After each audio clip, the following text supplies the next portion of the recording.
आप देख रहे हैं RSPN न्यूज, स्पष्ट मंतव्य खरी बात। नमस्कार, मैं देवपूजन ठाकुर और आप देख रहे हैं RSPN न्यूज, स्पष्ट मंतव्य खरी बात।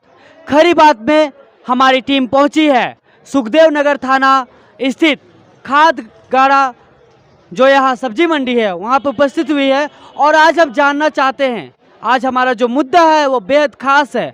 हम जानना चाहते हैं कि ये जो सरकारी नौकरी है उनमें गिरावटी क्यों आ रही है। जाए तो फौज नौकरियां ही हैं जो सरकारी नौकरी है, बाकी बहुत सारे लोग कृषि पे आधारित अपना जीवन व्यतीत कर रहे हैं और बहुत सारे लोग कुछ अन्य काम कर रहे हैं। तो ऐसा क्यों हो रहा है, लोगों का मंतव्य जानने की कोशिश करेंगे।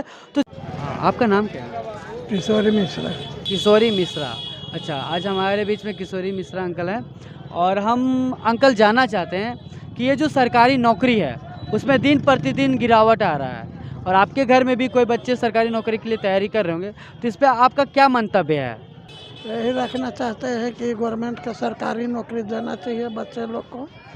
कि आज वैकेंसी तो निकल रहा है लेकिन वो वैकेंसी लोगों को मिल नहीं रहा है और मिल भी रहा है तो बहुत लेट में, और वैकेंसी निकल रहा है 5 साल 10 साल 15 साल में। तो इस पर आप क्या बोलना चाहते हैं?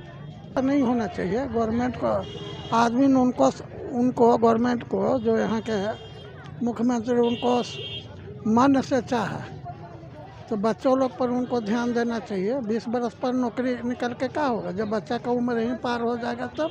यहाँ पे हम बने हुए थे और इनका कहना है कि आज सरकार चाहे तो नौकरी बढ़ा सकती है अपने बच्चों को जो यहाँ, क्योंकि उनके बच्चे पूरे राज्य के बच्चे होते हैं, क्योंकि वो एक राज्य के मुखिया हैं, तो उनको जो सरकारी नौकरी है उनको ध्यान देना चाहिए, उनको बढ़ाना चाहिए ताकि यहाँ के बच्चे बेरोजगार ना हो सके। नाम क्या है? अजय कुमार गुप्ता।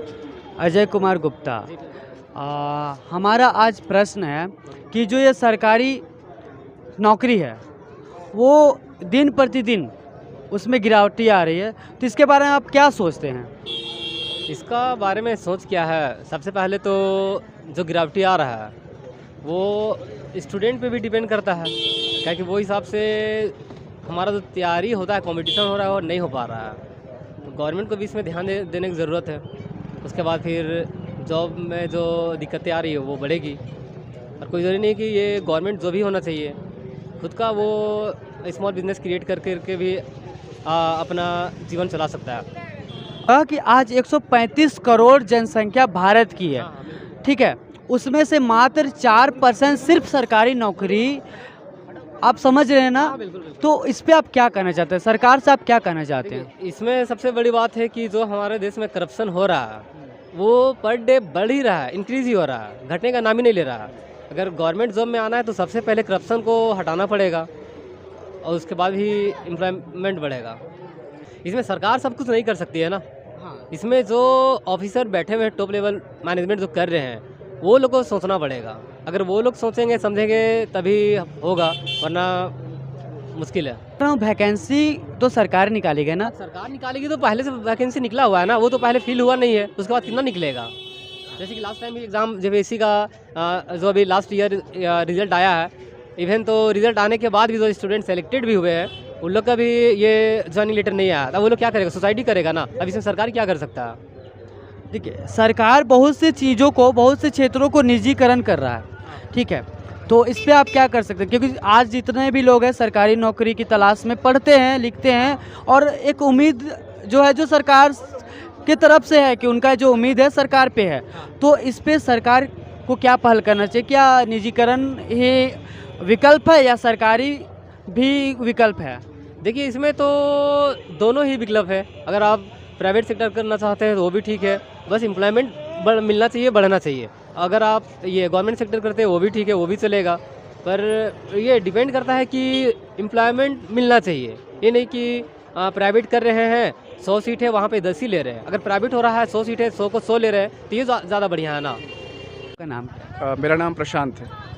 आज हम जानना चाहते हैं सर कि जैसे 135 करोड़ की जनसंख्या है उसमें सिर्फ 4%, लगभग 4% सरकारी नौकरी है और सरकारी नौकरी का प्रतिशत दिन प्रतिदिन गिरता जा रहा है, इस पे आपका क्या मंतव्य है?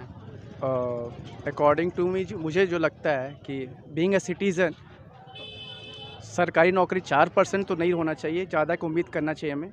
और मैं भी चाहूँगा कि एक नागरिक होने के नाते कि सरकारी नौकरी मिले, लेकिन सच्चाई ये है, परिस्थिति ये है, वास्तु स्थिति ये है कि सरकारी नौकरी शायद पॉसिबल नहीं है आज का जो स्थिति है।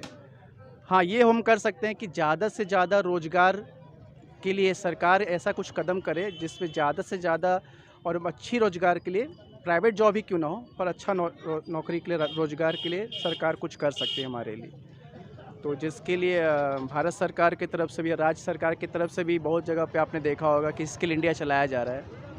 और मैं इसका आपको जानकारी दे दूं कि मैं इसका पार्ट रह चुका हूं। मैं भी स्किल इंडिया का पार्ट रह चुका हूं और मेरा जो प्रोफाइल था वो भी एज अ प्लेसमेंट मैनेजर का था। तो मुझे पता है कि जो स्थिति ज़मीन पे है वो क्या है। ज़मीन पे स्थिति सरकारी नौकरी का नहीं है, लेकिन हम सरकारी प्राइवेट नौकरी को ज़्यादा से ज़्यादा अच्छे प्राइवेट नौकरी, ज़्यादा से ज़्यादा सेक्टर में नौकरी देकर हम ज़्यादा से ज़्यादा जो हमारे लोग हैं, जो बेरोज़गार है, जो अनएम्प्लॉयड है, उसको रोज़गार दे सकते। जैसे ये सरकारी नौकरी पे वैकेंसी निकलती है, लेकिन ये वैकेंसी जो होती है 5 सालों में, 10 सालों में, 20 सालों में निकलती है, तो इस पर आपका क्या मंतव्य है? इनफैक्ट मैं ये कहना चाहूँगा वैकेंसी निकलती है पर वो टेबल तक ही रह जाती है, ऑन पेपर ही रह जाती है। इस विषय में सरकार को कम से कम बहुत मजबूती के साथ, जो भी उनके अधिकारी, जो कि काम तो सरकार करती है लेकिन काम IAS ऑफिसर्स करते हैं और बड़े बड़े अधिकारी करते हैं, अगर इस विषय में वो टेबल तक पेपर ना रह कर अगर वो सच्चाई, हकीकत प्रैक्टिकल के रूप में कर दिया जाए तो जो परसेंटेज वो बढ़ सकता है। क्या नाम है आपका? मेरा नाम मिथिलेश तिवारी है। आप क्या करते हैं? मैं यहाँ पे जॉब करता हूँ, परंतु जॉब की स्थिति ये है कि सुबह 9 बजे से 9 बजे रात, उसके बाद जो श्रम की पारिश्रमिक दी जाती है उसमें 6,000, 4,000, 5,000, 7,000, 8,000। तो ये निमावली झारखंड सरकार और भारत सरकार को देखना चाहिए कि जो भारत के लोग हैं या झारखंड के लोग हैं उनकी पारिश्रमिक उतना दे दिया जाए कि कम से कम 2 बाल बच्चे और उनका पति पत्नी का गुजारा हो सके। यानी 18,000 रुपये प्रति माह अगर मिलेगा तो अपना शिक्षा, व्यवसाय या परिवार की जो परवरिश है, बच्चों का जो स्वास्थ्य की सुविधा है, उसको हम मतलब परवरिश के रूप में देख सकें। आज देखिए सब्जी का रेट, या मार्केट में आप चले जाइए कपड़े का रेट, कंपनी का रेट कुछ और होता है और यहाँ आते आते उसका मूल्य बढ़ जाता है। आज प्याज 40 रुपये, 50 रुपये बिक रहा है, 50-60 रुपये बिक रहा है, 70 भी है कहीं कहीं। तो अब देखिए कि इसका मूल्य का नियंत्रण कौन करता है? ये गवर्नमेंट क्या जंगल राज बना चुकी है या मर चुकी है?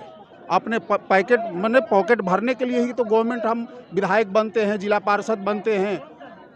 मैं यहाँ के जो पार्षद हैं उनसे लॉकडाउन में कहा कि भाई मैं यहाँ फंसा हुआ हूँ, 5 किलो आप अनाज दे दीजिए।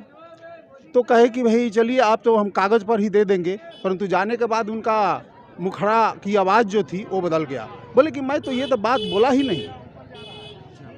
तो ऐसे जनप्रतिनिधि बनकर जनता की कल्याण करने की भावना उनके कितना मतलब प्रतिशत उनके दिल में है?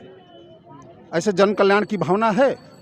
तो मैं आप लोगों के माध्यम से ये गवर्नमेंट को दर्शाना चाहता हूँ कि कम से कम 18,000 रुपये प्रत्येक परिवार को, जो कमाने खाने के परिवार मतलब प्राइवेट करें या सरकारी जॉब या संविदा के आधार पर वो सरकार रखे, 18,000 से कम पेमेंट नहीं देना चाहिए और बाज़ार पर मूल्यों का नियंत्रण होना चाहिए।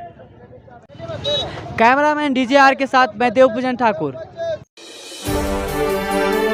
आप देख रहे हैं RSPN न्यूज, स्पष्ट मंतव्य खरी बात।